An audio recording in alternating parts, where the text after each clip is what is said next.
예, 이제 두 번째 시간 시작하도록 합니다. 자, 7절 들어가야 되죠. 하나님의 말씀이 점성왕성하여 예루살렘에 있는 제자의 수가 더 심히 많아지고 허다한 제사장의 무리도 이 도에 복종한다 그랬습니다. 자, 하나님의 말씀이 점점 왕성하여져서 믿는 자의 수가 많아졌다 그랬어요. 자, 이걸 어떻게 우리는 또 봐야 될까? 하나님께서 세상 교계에 있는 사람들은 봐라. 하나님이 이게 참 말씀이 점성왕성해서 제자의 수가 많아졌는데 이게 하나님의 복이 아닌가? 물론 하나님의 복이에요. 복인데 우리는 또 다른 각도에서 좀 볼 필요가 있다라는 것이죠. 왜 그러면 하나님께서 초대교회에 베드로가 전도했을 때 3천 명이나 되고 5천 명이나 되고 그 다음에 지금 7절에서처럼 하나님의 말씀이 왕성하여짐으로 제자의 수가 많아졌다라고 그렇게 표현이 됐냐라는 것이죠. 왜 하나님께서는 초대 사도들의 시대에 이렇게 하나님의 믿는 자들이 예수를 믿는 자들이 많아지게 했을까? 그거 한번 생각해 봐야 될 필요가 있는 거죠. 왜 그렇게 했었을까?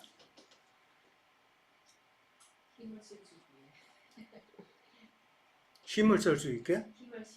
예. 네, 수가 많아짐으로 해서 온 땅 끝까지 복음이 전파되나 그런 또 볼 수 있지 않나 네, 싶네요. 맞아요. 예. 지금 사매자님이 얘기하셨어요. 지금은 복음이 어느 때예요? 파종하는 때예요. 농사로 치면. 그쵸? 씨 뿌리는 때단 말이에요.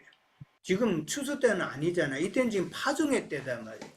파종의 때니까 하나님의 경륜에서 지금 온 세계에 복음이 전파되어야 되는데 그러려면 하나님께서는 지금 누구를 쓰실 것 같아요? 헬라파 유대인들. 예, 헬라파 유대인들이 이제 나중에 디아스포라가 돼가지고 다 번지게 되죠. 그러려면은 많은 초기에 믿는 자들이 하나님 입장에서는 필요하다라는 것이죠. 그렇기 때문에 하나님의 경륜을 따라서 하나님의 계획대로 그 일을 진행하기 위해서 참 많은 자들이 예수를 믿게 하셨다라는 것이죠. 이 비밀까지 우리는 알아야 돼요. 그냥 많아지니까 축복돼 좋다. 하나님께서 초대교회 다 축복했다. 그렇게만 보면 안 되죠. 그리고 축복받았다면은 교회 갑자기 없어져요. 다 흩어지죠. 네. 이거를 우리는 생각해야 된다. 예수님 때도 예수님을 따르는 자가 엄청 많았죠. 네. 엄청 많았는데 나중에는 다 없어졌죠. 그를 우리는 영적으로 잘 이해를 해야 된다. 그렇게 이제 봐야 되죠. 그러니까 복음이 널리 전파되게 하나님께서는 지금 준비하고 계신다라는 것이죠. 그 준비하는 그 과정이 지금 사실은 스테반부터 계속 나오는 거예요. 이게 지금 초대교회 많은 사람들이 믿는 자들이 이제 생겨서 그 다음에 이제 스테반이 또 설교하게 되고 그 다음에 스테반이 죽게 되고 그 스테반 때문에 또 누가 또 생겨요? 바울이 생기잖아요. 바울이 그죠? 예. 스테반 사건이 없었다면 바울도 안 생기는 거예요. 스테반 사건으로 해서 바울이 생기고 바울로 통하여서 많은 지역에 복음이 전파되게 하는 그 전체적인 흐름을 우리는 봐야 된다라는 거죠. 그래서 지금 많은 사람을 이제 예수 믿게 하나님께서는 그렇게 허용을 하셨다라고 우리는 생각해 볼 수가 있는 것이죠. 근데 또 하나 특이한 것이 허다한 제사장의 무리도 이 도에 복종했다라고 그랬어요. 제사장의 무리가 이 도에 복종했다라는 것은 이게 어떻게 보면은 그 유대교 교인들이 보기에는 그러니까 대제사장이나 서기관과 바리새인들이 보기에는 다소 좀 충격적인 그런 사건이죠. 네. 자기네들이 부리던 제사장인데 그들이 다 개종을 해서 나갔다 이렇게 되면 많은 자가 그렇게 해서 나갔다라는 것은 유대교 내에서는 상당히 내부적으로 충격적인 그런 모습이고 어떻게 보면 좀 치욕적이죠. 자기네들이 그 유대교가 최고라고 그렇게 하나님 거룩하게 섬기는 모든 것을 자랑스럽게 생각하고 치욕으로 아주 자랑스럽게 생각했는데 그렇게 제사장이 나가면은 당연히 그들에게는 그건 치욕감으로 되돌아간다라는 것이죠. 그러면 왜 제사장 무리가 이렇게 또 개종을 할 수 있었을까도 좀 한번 생각해 봐야 되겠죠. 저는 이 제사장 무리를 오늘날로 말하자면은 담임 목사 밑에서 일하는 부목사나 전도사들로 보는 거예요. 그럴 수도 예. 있겠다. 너무 실망해가지고. 그 당시 제사장 그 때는 대제사장이 있죠. 대제사장이 있고 그 밑에 이제 제사장들이 이제 돌아가면서 1년에 한 2주 정도 그렇게 봉사를 해요. 성전 봉사를 한단 말이에요. 그러니까 대제사장과 제사장의 이 차이는 엄청나죠. 엄청난 계급 디퍼런스가 있잖아요. 예. 이게 오늘날 담임 목사하고 부목사, 전도사하고는 이게 차이가 엄청나요. 아시잖아요, 다들. 예. 그렇죠. 월급. 해도 탈랬다며 130불짜리하고 50불짜리. 그러니까 월급도 담임 목사는 참 충분히 세 배, 쓰고 남을 만큼 그렇게 줘요. 그리고 또 은퇴하면 또 목돈 좀 챙겨서 줘요. 그런데 부목사, 전도사들은 정말 적어요. 예. 그리고 일하는 것도 담임 목사보다 훨씬 많이 움직여요. 그 사람들은 교회 행사 있으면은 새벽까지 일을 해야 돼요. 제가 그거 다 알아요. 이게 가게 전도사들이나 부목사들이나 오는 거 보면은 다들 피곤에 쩔어가지고 어쩔 수 없이 하는 거예요. 예, 정말 불쌍해. 자, 그러면은 이때 제사장들도 대제사장은 참 자기네들이 기득권을 누리잖아요. 기득권을 누리지만은 제사장은 다르다. 그렇기 때문에 제사장 입장에서는 자기네들은 뚜렷한 좋은 직장을 가질 수도 없는 상황이잖아요. 그러면 그들의 이 생활이 궁핍한 건 당연하죠. 예, 그렇게 좋은 직장을 못 가지는, 왜냐하면 성전 봉사를 또 하고 해야 되니까. 그리고 이제 일반 사람처럼 제사장인데 함부로 막일도 못 하잖아요. 예, 그런 것도 생각해 보면은 제사장은 자기네들의 그 빈곤함에서 오는 회의감이라는 게 있을 수 있다라는 것이죠. 예, 그리고 대제사장들이 행하는 그 부패를 제사장들은 봤을 거 아니에요. 그렇죠? 예, 그다음에 뭐 부패를 잘 알잖아요. 사람들이 제사 드리러 오면은 그다음에 뭐 돈 바꾸는 문제 있어서 그다음에 짐승 이거 거룩하다 뭐 합격 불합격 이런 거 다 그 부정을 저지르는 그런 자들이었잖아요. 그런 것을 제사장들은 다 봤기 때문에 그런 부패로 인한 반감이 있을 수가 있다라는 것이죠. 그럴 때에 이제 사도들이 진리의 복음을 전했을 때는 그들에게는 그것이 신선하게 들리고 그렇게 관심을 둘 수밖에 없었을 거라는 그런 것도 우리는 생각해 볼 수 있는 것이죠. 그러나 이제 이 모든 것은 결국은 다 하나님께서 이제 사람을 얻기 위해서 하시는 것이고 또 제사장이 필요한 것은 이제 율법에 대해서 잘 아는 자였기 때문에 그들이 이제 예수를 믿으면은 예수 그리스도의 법을 또 알게 되면은 율법에 잘못된 것을 더 비교해서 깨달을 수 있는 자들이니까 더 크게 쓰임 받을 수도 있다라는 이야기죠. 예. 그러니까 복음의 능력이라고 우리는 이제 생각해 볼 수가 있다라는 것이죠. 자, 8절 갑니다. 이제 스데반에 대해서 나와요. 이제 3번 문제가 스데반이 은혜와 권능이 충만하여 큰 기사와 표적을 민간에 행하였다고 그러는데 무슨 의미인가? 이거는 쉽죠? 이게 무슨 말이에요? 은혜와 권능이 충만했다는 게 진리로 가득 찬 거죠. 예, 진리로 인해서 기사와 표적을 행했다는 것은 이제 말씀 전구로 인해서 사람들의 그 영적인 병을 다 치유했다. 그런 이야기잖아요. 그건 뭐 잘 아실 거고. 자, 근데 이제 은혜와 권능이 충만했다 그랬어요. 스데반 안에 언혜와 권능이 충만했다라는 이 말에서 우리는 또 생각해 볼 수 있는 것은 스데반이 그 전에 가졌던 비워야 될 것을 다 비웠다라는 의미도 되는 거예요. 그렇죠? 내 생각, 내 고집, 내 어떤 그 철학 이런 것을 하나도 비우지 않고는 하나님의 은혜와 권능이 채워질 수가 없다라는 것도 우리는 생각해 봐야 된다. 우리가 하나님의 자녀로 참 진리로 무장돼서 온전히 가자면은 내가 그것을 받는 것만이 중요한 것이 아니라 내가 갖고 있던 나의 생각이나 이전에 버려야 될 것을 비우는 것도 또한 생각해 봐야 된다. 근데 비우는 것은 내가 비운다고 해서 그 비워지는 게 아니죠. 진리가 내한테 채워져야 사실은 비우는 거예요.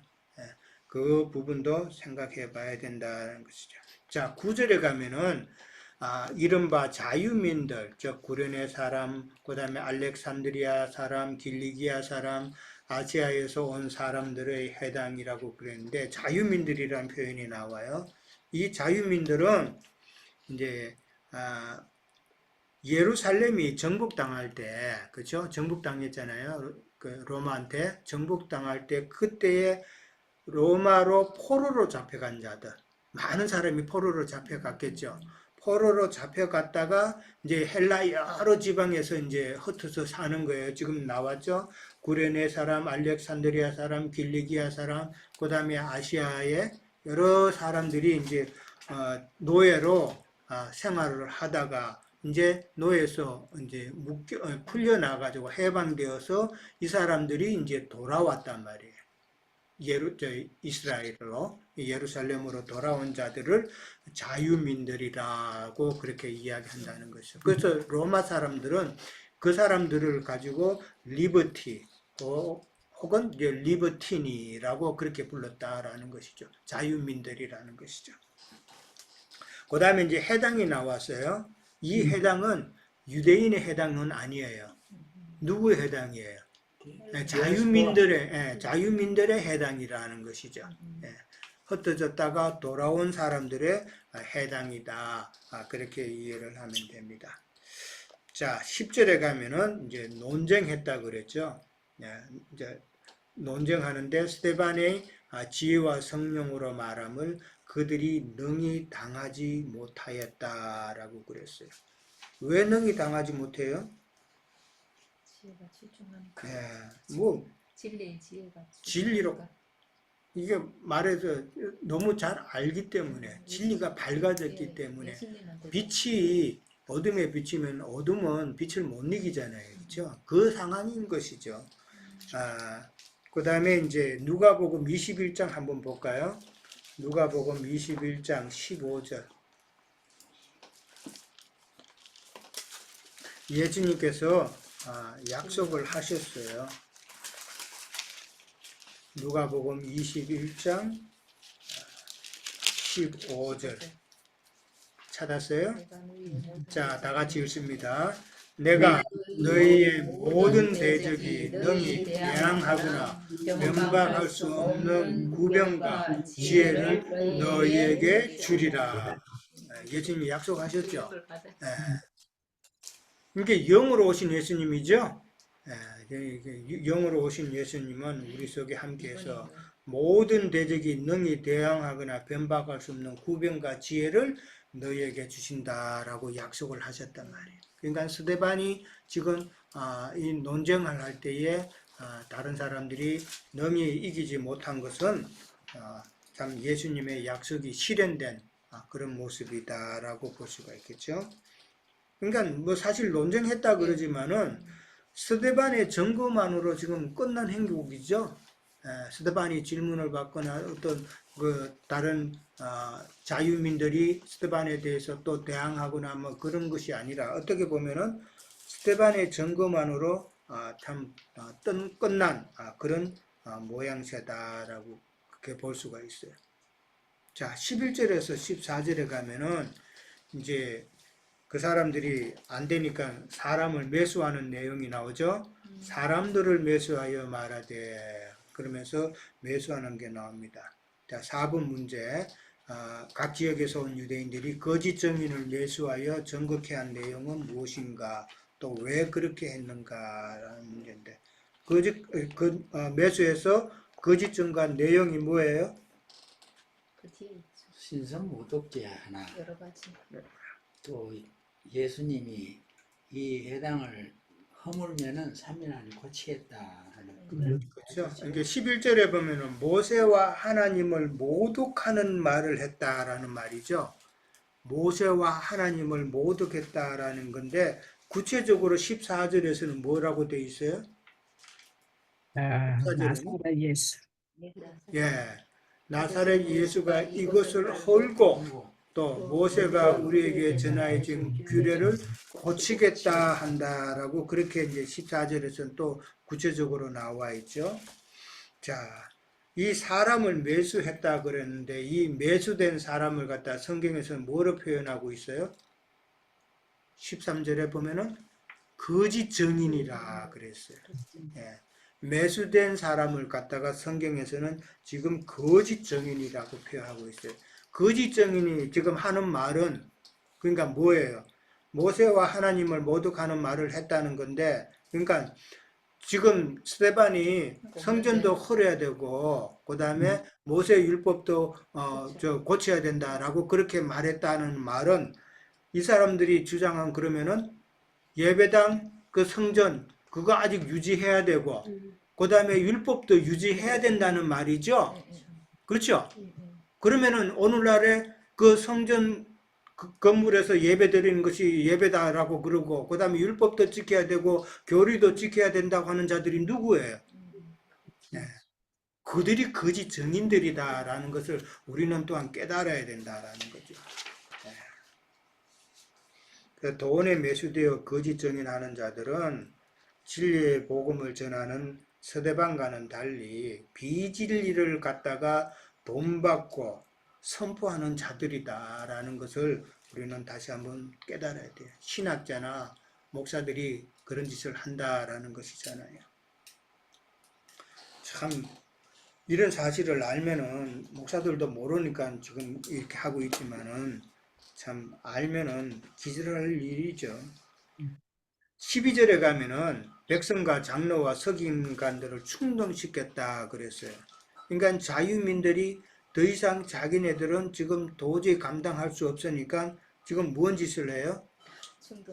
백성과 장로와 서기관들을 충동을 했다 그랬어요.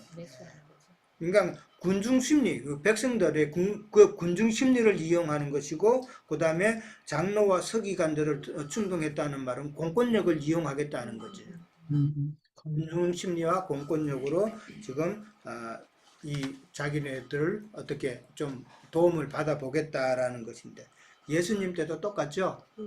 예수님 때도 마태복음 26장 보면은 59절에서 61절에 보면은 예수님을 핍박할 때도 그들도 똑같이 거짓 증인을 내세웠잖아요. 거짓 증인을 내세울 때 그 거짓 증인 한 사람이 했는 말이 뭐예요? 그때도 성전 문제였단 말이에요. 성전 문제. 네. 참 유대인들은 성전과 그 다음에 율법을 되게 자랑스럽게 생각했죠. 네. 다른 사람들이, 이방인이 가지 못한 것을 자기네들은 가졌다고 그래서 되게 참 자랑스럽게 생각을 했어요. 그러나 로마서 우리가 배웠지만 로마서 2장 23절 한번 찾아볼까요? 로마서 2장 23절에는 뭐라고 되어 있나 한번 봅시다. 2장 24절을 보면, 3절을 보면은 율법을 자랑하는 네가 율법을 범함으로 하나님을 욕되게 한다고 그랬단 말이야. 그러니까 바울은 율법을 자랑하는 너 유대인들은 도리어 사실은 좀 율법을 범함으로 하나님을 욕되게 하고 있다라고 그냥 전곡을 찔러버렸단 말이에요. 자, 이 성전 문제에 대해서는 유대인들이 상당히 민감하죠. 오늘날도 이스라엘 사람들은 이 성전이 다시 세워지는 날을 지금 기대하고 있잖아요. 성전인데 이게 성전은 곧 예수 그리스도인데 유대인들이 이 성전을 헌다는 말에 이렇게 민감할 수밖에 없는 것은 한번 생각해 봐요. 예루살렘의 그 성전을 통해서 이익 보는 사람이 누구예요? 예루살렘의 그 성전으로 통해서 이익 보는 사람들은 대제사장이나 서기관이나 바리새인이나 사두개인이나 이런 사람들이죠. 이런 사람들이 그 성전을 통해서 기득권을 누린단 말이에요. 오늘날 예배당에 큰 교회 예배당 지어놓고 거기서 목사, 장로 이런 사람들이 자기 기득권을 누리죠. 똑같은 이치예요. 그 다음에 예루살렘 안에 있는 성전이 있는 예루살렘 성민들을 생각해 보면은 그 사람들은 예루살렘 성전을 통해서 어떻게 보면은 성전으로 인해서 먹고 사는 사람들이 꽤 많겠죠. 예, 오늘날도 그렇잖아요. 어떤 유명한 유적지 가면은 그 유적지 하나 가지고 먹고 사는 사람 많죠. 마찬가지로 성전으로 인해서 먹고 사는 유대인들이 많았을 거란 말이에요. 그런데 성전이 없어? 그러면은 기득권을 가진 사람, 그 다음에 그걸로 먹고 사는 사람들은 당연히 민감하게 반응할 수밖에 없겠죠. 이런 것도 우리는 생각해 봐야 된다라는 것이죠. 그러니까 예루살렘 성전을 통해서 들어오는 성전 때문에 들어오는 그 헌금이나 이런 것이 얼마나 많겠냐는 것이죠. 그런 것을 기득권 세력들이 놓칠 수 있겠냐는 것이죠. 오늘날 왜 목사님들이 개척하고 나면 자기 교회 지으려고 그렇게 예를 써요? 그걸로 통해서 이익을 얻겠다는 거잖아요. 그러니까 그런 형편도 안 되는데 요즘 지난번에도 한번 이야기를 했지만은 은행에 론 해주는 사람들이 하는 말이 요즘 교회가 많이 뺏긴대요. 뺏기는 이유가 헌금도 적게 나올 뿐더러 팬데믹 전에는 예를 들어 한 100명이 있었어. 그것도 100명 가지고 이제 교회 그 성전 그 예배당 마련해서 근근히 지내갔어. 근데 팬데믹 이후로 교인이 확 줄었잖아요. 어떤 데는 헌금이 3분의 1까지 줄었대요. 그러면 힘들어요. 유지하기 힘들죠. 그러니까 예배당 건물을 감당 못 하잖아요. 그래서 뺏기는 사람이 그것도 많이 뺏긴다는 거죠. 싸게 팔겠네 또. 팔 수도 없죠. 은행에 다 론 받아서 한 건데 자기 건물이 아니잖아요. 자, 15절 마지막 절 갑니다. 이제 5번 문제죠. 모든 사람이 스데반을 주목하여 보니 그 얼굴이 천사의 얼굴과 같다고 그렇게 표현을 했어요. 그러면은 스데반의 얼굴이 왜 천사의 얼굴과 같았을까라는 것을 우리는 한번 생각해 볼 수가 있죠. 자, 한번 말씀해 보세요. 왜 천사의 얼굴과 같이 보였을까, 스데반이? 그거야 뻔한 이게 누가의 이야기잖아요. 표현이네요, 그죠? 예수를 뒤따라 고난 죽음을 당할 순간 하고 비슷한 상황이잖아요, 지금. 네. 그래서 장차 올 이 세상에 하나님의 영이 스테반 얼굴에 또 마음에 다 보이는 거죠, 그게. 네, 하늘 문이 그러니까 지금 그다음부터 이제 진리로 자유. 보면은 이제 하늘 문이 열리는 것이 이제 스데반에게 보였다 그랬죠. 뭐 그런 것도 있어요. 또 그리스도께서 스데반 안에서 말씀의 진리로 대적들을 이기게 하시는 그 능력으로 인해서 얼굴이 하얘진 것 같은데. 대적들을 이기게 해주는 그리스도의 은혜를 담대함. 체험해서 다 마찬가지죠. 또 다른 분 안 계세요? 뭐 다 비슷한 내용이죠. 우리가 이제 예상하고 있는 그런 내용인데, 그러니까 어떻게 보면은 아까 제가 그 스데반에게 하나님의 은혜와 진리가 성령의 능력이 권능이 충만했다고 그랬는데 그러면서 이야기했잖아요. 스데반의 모든 것은 비워진 상태다라고 그랬죠. 그러니까 스데반의 그 일생은 모든 것이 하나님께 지금 예수님께 헌신된 삶이다라는 것이죠. 헌신된 삶이기 때문에 거기에서 오는 그 평안과 위로가 스데반에게는 충만했다라는 것을 우리는 생각해 볼 수 있는 것이죠. 아멘. 헌신, 그러니까 예수 그리스도께 헌신되지 아니하고 세상에 헌신된 사람은 세상에 찌든 얼굴이잖아요. 그렇죠? 그러나 예수 그리스도께 헌신된 그런 삶을 살았다는 것은 예수님으로 인한 평안과 위로의 그 모습이 스데반에게 있었지 않았나 생각해 볼 수 있고, 그 다음에 아까도 이야기했지만은 진리로 가득 차서 진리의 말씀을 선포했을 때 능히 대적을 이기는 그 기쁨이 또 한 스데반에게는 있었을 거라는 것이죠. 그것도 생각해 볼 수 있고, 그 다음에 스데반은 지금 하나님과 지금 늘 동행하는 그런 모습도 우리는 생각해 봐야 된다. 어린 아이가 자기 엄마와 손잡고 동행하면은 그 아이에게는 그만큼 기쁜 일이 없잖아요. 그죠? 마찬가지다.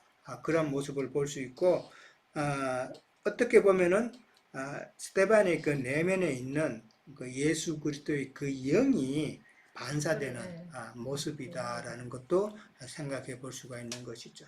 그러고 보니까는 예, 그 창세기에서 그 시내산에서 하나님을 만나고 내려온 모세의 얼굴이 빛났던 그렇죠. 것처럼 같지 않은가 생각합니다. 예, 마찬가지입니다. 모세의 얼굴이 하나님의 말씀이 받았을 때에 모세의 얼굴이 빛나는 것과 마찬가지죠. 진리를 지금 품은 스데반의 얼굴이 빛나는 것과 마찬가지고, 그 다음에 예수님께서 변화산에 나타나셨을 때에 그 영광된 모습이 지금 스데반의 내면에 그리스도의 영이 반사되는 그런 모습이다라고 볼 수도 있고, 그 다음에 어떤 면에서 보면은 또한 우리가 참 진리 안에서 믿음 생활 잘 하다가 이제 이생에서 떠났을 때에 우리의 모습이 그런 모습이 또한 미리 또 보여줄 수 있는 것이다라는 것도, 그 소망을 또 우리는 가져야 되는 거니까 그렇잖아요. 예, 그 소망을 가지고 보여주는, 미리 스데반을 통해서 그런 모습을 보여준다. 그래서 우리는 어떠한 믿음 생활을 할 것인가를 지금 성경에서는 지금 이야기하고 있다라고 봐야 되죠. 그것을 참고를 하셔야 됩니다. 그러나 이제 또 스데반은 지금 사실은 잡혀 있는 상황이잖아요.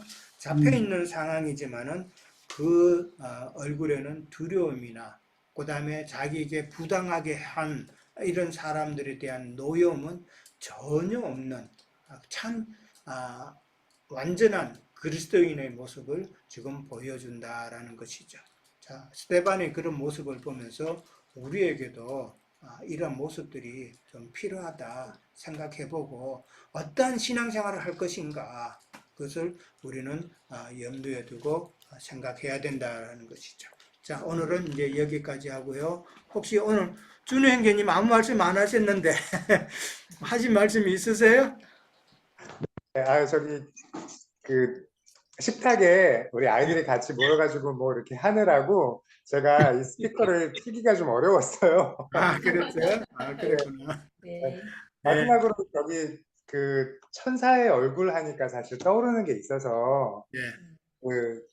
뭐 약간 어떻게 보면은 제가 좀 이렇게 너무 오버해서 얘기하는 걸 수도 있지만, 왜 사두개인들이 예수님께 와서 이제 그 부활이 없다고 하는 것 때문에 막 이제 변론을 할 때 그 예수님께서 부활한 것은 사실 천사와 같아서 뭐 결혼하고 결혼에 내어주고만 하는 게 아니라는 설명을 이제 하신 게 있잖아요. 그 말씀을 드리는 이유는 이게 이 천사와 같다라고 하는 표현이 스테반이 정말 그 부활 생명으로 완전히 가득하기 때문에, 그래서 그렇게 그 부활의 능력이 이렇게 딱 드러나는 그런 모습이라는 생각이 들면서, 한편으로 이 이후에 스테반이 정말 이제 육신의 몸을 완전히 벗고 진정한 이제 부활의 그 체험에 동참하는 그런 스테반의 그 앞으로 있을 일을 상징적으로 표현하는 것이 아닐까라는 생각도 들어서 잠깐 말씀드렸습니다. 예, 아멘. 예. 자, 앞으로 이제 7장에 가면은 이제 우리가 한 두세 주에 나누어서 이렇게 아마 해야 될 것 같아요. 60절까지 있어요. 상당히 긴데 그만큼 스데반의 이제 설교가 길었다라는 것인데 그만큼 중요하다는 이야기겠죠. 그래서 우리가 스데반의 설교를 통해서 좀 받을 은혜가 또 많을 것이라 생각합니다. 자, 오늘은 여기까지 하겠습니다.